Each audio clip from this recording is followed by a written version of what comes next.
क्या आप जानते हैं कि भारत की राजनीति में आज जो कुछ भी हो रहा है उसकी कहानी 100 साल से भी पुरानी है। आज जब हम न्यूज चैनल खोलते हैं तो हमें दो ही नाम सुनाई देते हैं, बीजेपी और कांग्रेस। लेकिन क्या ये सिर्फ दो पार्टियां हैं? बिल्कुल भी नहीं। एक तरफ वो कांग्रेस जिसने आजादी के बाद 50 साल से ज्यादा इस देश को चलाया, जिसने सुई से लेकर रॉकेट बनाने तक का सफर तय किया, और दूसरी तरफ वो बीजेपी है जिसने पिछले एक दशक में दुनिया की सबसे बड़ी पार्टी बनकर इतिहास रच दिया। आज की वीडियो में हम सिर्फ बात करेंगे आंकड़ों की, इतिहास की और उस रणनीति की जो पर्दे के पीछे चलती है। आज हम समझेंगे कि नरेंद्र मोदी जी का ताकत क्या है और राहुल गांधी जी की वापसी का सच क्या है। तो चलिए शुरू करते आज की वीडियो।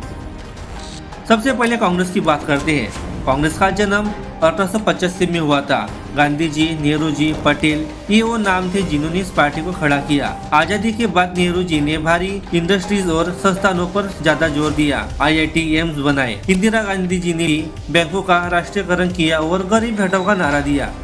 लेकिन फिर आई इनके भी डाउनफॉल।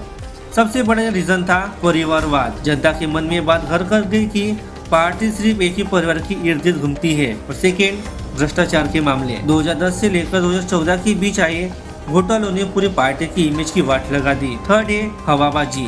कांग्रेस के बड़े नेता जमीन से कट गए और एयर कंडीशनर कमरों में पार्टी चलाने लगे। लेकिन 2024 और 25 में कांग्रेस ने अपनी रणनीति बदली है और अब वो संविधान और जाति जनगणना के मुद्दे पर ज्यादा बात करते हैं। अब बात करते हैं भारतीय जनता पार्टी की। 1980 में जब बीजेपी बनी तो उनके पास सिर्फ 2 सीटें थी, लेकिन 1990 के दौर में राम मंदिर आंदोलन ने सब कुछ बदल दिया। अटल बिहारी वाजपेयी जी ने बीजेपी को एक नया चेहरा दिया।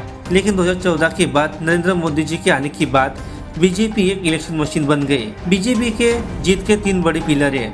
पहला है हिंदुत्व और राष्ट्रवाद, लोगों को अपनी संस्कृति पर गर्व महसूस कराना। सेकंड, लाभार्थी वर्ग, करीब 80 करोड़ लोगों को मुफ्त राशन और घर और पैसे सीधे बैंक खातों में आते हैं। थर्ड है अमित शाह की रणनीति, पन्ना प्रमुख से लेकर बूथ लेवल का ऐसा जाल जिसे भेजना किसी भी पार्टी के लिए।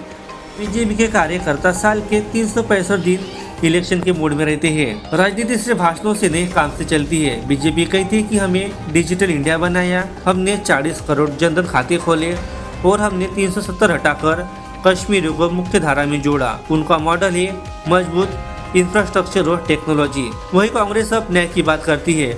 उनका कहना है कि बीजेपी के राज में अमीर हुआ और गरीब। कांग्रेस अब हिमाचल, कर्नाटक और तेलंगाना की तरह गारंटी कार्ड खेल रही है, जैसे कि महिलाओं को हर महीने 2000 रुपए, युवाओं को बेरोजगारी भत्ता और पुरानी पेंशन योजनाएं।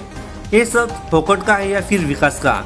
एक ऐसी बस है जिसने वोटर को 2 हिस्सों में बांट दिया। लीडरशिप की बात करें तो मोदी जी आज भी देश के सबसे लोकप्रिय नेता है। उनकी आवाज, उनका भाषण देने का तरीका और उनकी ग्लोबल इमेज बीजेपी की सबसे बड़ी ताकत है।